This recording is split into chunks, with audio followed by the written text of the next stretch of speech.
Corría el año 1932 en Chile. Era un año difícil, un año políticamente turbulento, económicamente complicado. Muchos historiadores inclusive lo han llamado la segunda anarquía, pese que el concepto hoy por hoy está considerado erróneo. Pero era un año difícil. Varios gobiernos duraban meses, semanas, días, inclusive una república socialista que duró 12 días por ahí. Era septiembre del año 1932 y gobernaba el país el general Bartolomé Blanch. El general Blanch en ese momento tenía problemas, conflictos con el comandante en jefe de la Fuerza Aérea, el comodoro Arturo Merino Benítez. Y debido a esas circunstancias, decidió tomar por asalto el general Blanch y las tropas del ejército a todas las bases aéreas que habían en el país. Como ya le había dicho en videos anteriores, acá en Chamisa existía una base aérea desde el año 1929 donde estaba un escuadrón de aviones anfibios y que iba a dar origen, ¿no es cierto?, posteriormente al grupo 5 de la aviación.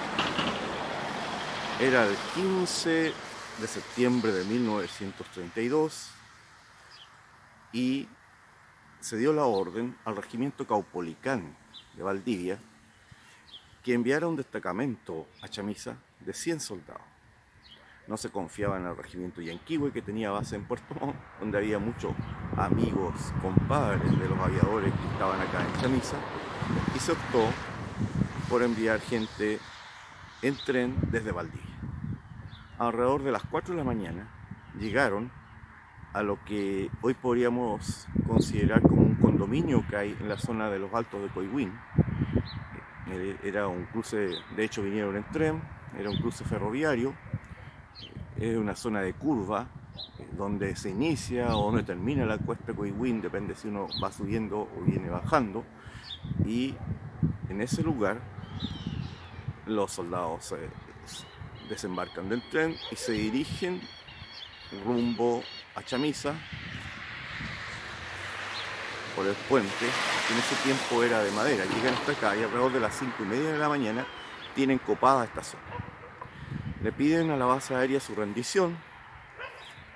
Estaba dirigida la base aérea en esos momentos por un teniente, el teniente Alejandro Schwerter, quien después de una balacera que duró alrededor de 15 minutos, rinde su base a los soldados del ejército y la gente de la aviación es tomada prisionera y llevada al cuartel de regimientos Yanquihue en ese tiempo, hoy día Sangra, en Puerto Montt. Como anécdota de ese enfrentamiento, de ese combate de Chamisa, tenemos que esa casa que estoy mostrando al fondo recibió 2 balazos en la parte de la ventana, en la parte cercana a la ventana superior. Todavía existe registro de los impactos de bala. Otras anécdotas son, por ejemplo, que contaban los descendientes de los colonos alemanes, que vivían muchos por acá, que a sabiendas de lo que estaba ocurriendo, enterraron parte importantísima de sus pertenencias en cofres, tarros, lo que pudieron, en sus jardines o en sectores de sus fundos. Me imagino yo que después volvieron a sacarlos y queda alguno por ahí, algunas pertenencias valiosas, algo de oro, podrían intentar venirlo a buscar. Bueno, pero más allá de lo anecdótico, ¿por qué se produce todo esto? Chile vive, como dije antes, una crisis política, problemas económicos. ¿Esto a qué se debe? ¿Por qué se produce todo esto? Lo que pasa es que ha renunciado a su gobierno el general Carlos Ibáñez del Campo, producto de una grave crisis económica que vive Chile. Pero esta crisis económica que vive Chile es a su vez producto de una crisis que es muy conocida en la historia, inclusive que en estas épocas de pandemia algunos la han recordado, porque esta crisis económica que va a producirse por la pandemia puede llegar a lo que se llegó en esa crisis del año 1929. La famosa crisis del año 1929 se produjo en Estados Unidos y impactó en varios países que tenía bajo su influencia esa potencia que ya estaba apareciendo, por lo menos desde el punto de vista económico. Ahora, ¿por qué se produce la crisis del año 1929? Esta crisis se inicia en la bolsa de Nueva York por una baja en las acciones que se transaban en la bolsa, una baja, ¿no es cierto?, que, ¿cómo se podría explicar?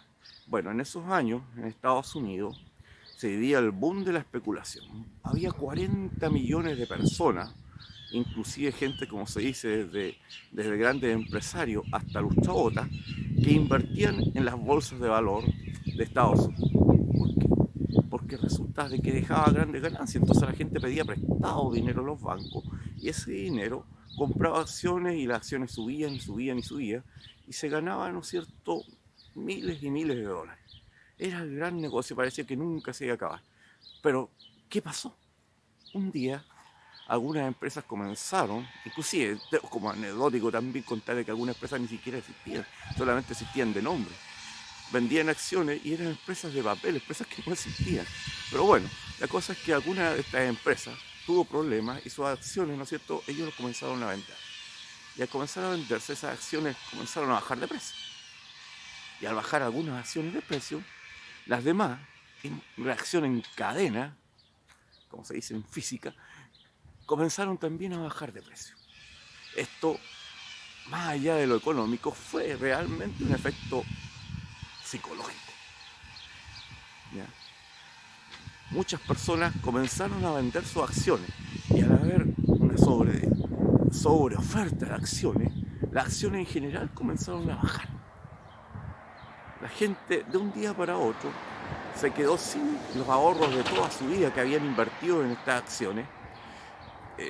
Muchos, ¿no es cierto?, dejaron de devolver sus préstamos a los bancos a su vez, ¿no es cierto?, recibieron a muchos de sus clientes que tenían ahorro y que fueron urgentemente a buscar sus ahorros. Los bancos no tenían dinero, y usted sabe que los bancos prestan, reciben los ahorros y los depósitos y los prestan, entonces los bancos realmente es un dinero que está circulando. Los bancos no podían devolver esos ahorros y los bancos quebraron. Centenares de barcos estadounidenses quebraron, ¿ya? Se produjo cierre de empresas, una gran cesantía. Era un problema enorme que tenía Estados Unidos en ese momento. ¿Cuál podía ser la solución para esto? Bueno, llegó el presidente Roosevelt, sale elegido el presidente Roosevelt, y el presidente Roosevelt establece una política que él denominó el New Deal, o Nuevo Trato, que básicamente seguía los lineamientos del economista inglés John Maynard Keynes, el keynesianismo. Mayor intervención del Estado en la economía. ¿Ya? Se establece lo que hoy conocemos como los estados de bienestar o el estado de bienestar, o sea, la atención de la persona desde la cuna hasta la tumba. Subsidios de cesantía, o de desempleo, ¿no es cierto? Salud gratuita, educación gratuita. Claro, esta intervención del Estado, estos beneficios para las personas, tienen su contra también. Hay que aumentar los impuestos, para un gasto público alto hay que tener altos impuestos.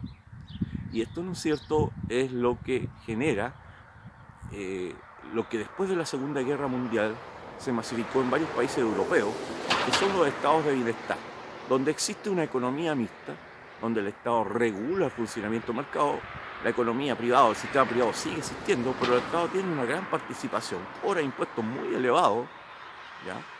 Recuerda lo que alguna vez he contado en clase, lo que tiene que pagar de impuestos Alexis Sánchez por jugar o jugaba en Inglaterra, una parte elevadísima de su sueldo, pero esos impuestos, ¿no es cierto?, son invertidos en gasto público, en atención de salud que hoy día es muy necesaria, ¿ya? Y estas son las llamadas economías mixtas o estados de bienestar que nacen después de la depresión del año 1929 y que muchos hoy día piensan que podría ser lo que nuevamente va a resurgir en estas situaciones de pandemia.